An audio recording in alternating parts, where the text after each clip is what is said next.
Speaker, how are you doing? Good. I hope that you're good. I'm taking care of myself with the coronavirus, so we are all protecting ourselves. And so today are going to be nice. Yes. And demand just little accountability. It's very important because we have put people in place and they are working with a legal framework. And we've given them a mandate to be able to make our lives a better one than they came to meet. We, the citizenry, will also be part and parcel and support them. We will have a decent living or settlement conditions in our various communities. However, I don't think that each and every day you drive past an open drainage filled with sachet water, plastic. That is not where it's supposed to be. And then the people put in place. And on the other hand, we must also be responsible citizens. Absolutely.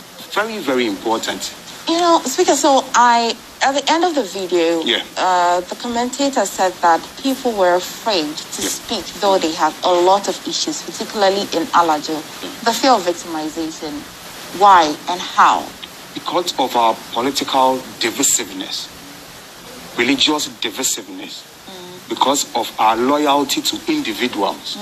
I don't support the MP, I don't support the MMDC, I don't support the assemblyman. For that matter, anything that I talk about that is more or less challenging his duties, his people will feel that I am trying to paint him in a different color to the general public.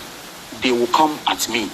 So let me then keep quiet for all of us to also enjoy the good works of that particular public officer.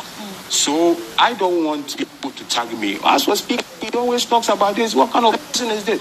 One day I'm just taking a walk and someone will just throw a stone, hit me. You die a hero, would you? Oh, Charlie, the days of dying a hero are coming. Chroma days. So. At least something must be in your bank account before you.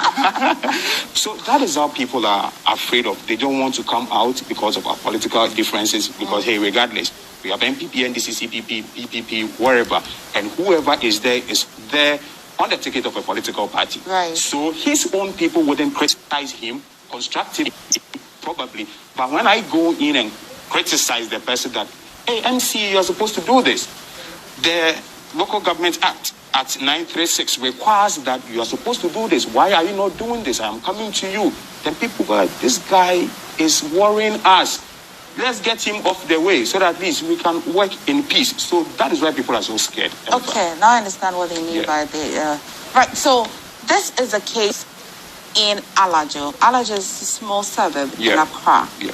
And so if I want to look at the hierarchy of accountability, now who is responsible for what? Who? How? And I can know how to channel the questions. In the meantime, I'm going to put the telephone numbers out there. You can join in the conversation. I don't live in Alajo, but I bet you might live in Alajo, or your family, or your friend, and then one or the other, you are affected. The telephone number to call us on is 0302-211-693-94, 0302-211-693-94. Join in the conversation. Right now, though, so we put some perspective to the conversation, so we are not accusing people wrongly. Let's get to know that in a certain community, who is responsible for what and how. So the speaker will help me. So, Amifa, thank you very much. For the purposes of this discussion, I want us to premise everything on law and then also guidelines. For that matter, viewers, I'm dealing with the Local Government Act 2016, Act 936, with amendment from 940. And this is what it stipulates and says, that the functions of the district assembly, I'm just going to eliminate some few ones, says that exercise political and administrative authority in the district. Then I will jump and then go to the 3E, and then come to 3F. It says that initiate programs for development of basic infrastructure and provide municipal works and services in the district.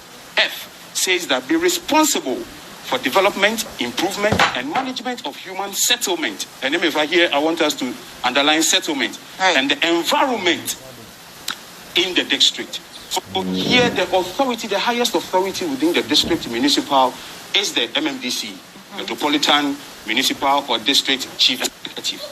Thereafter, we have the assembly, and there are district coordinating directors over there. But the very ones that get to us at the grassroots are the assemblymen.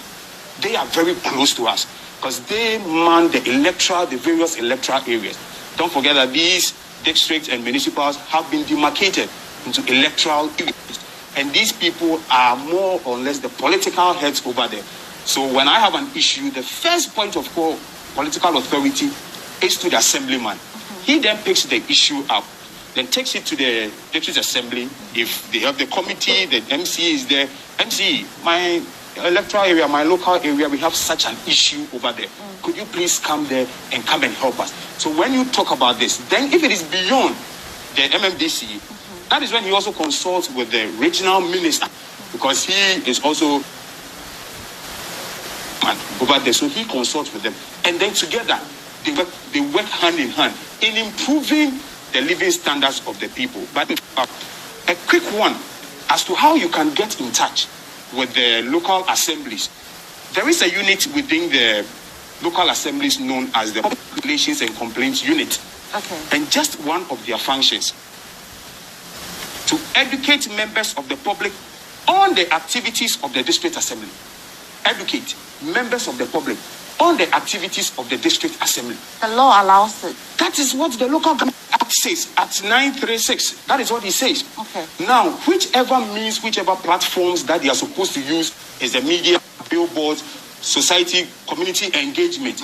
You ask yourself, viewers, when was the last time you saw a notice pasted on a wall indicating that there's going to be town hall meetings? For that matter, come there and come and channel all your grievances to whoever is in charge. Okay. Because the people, we the citizenry, we are not abreast with some of these legal frameworks that exist.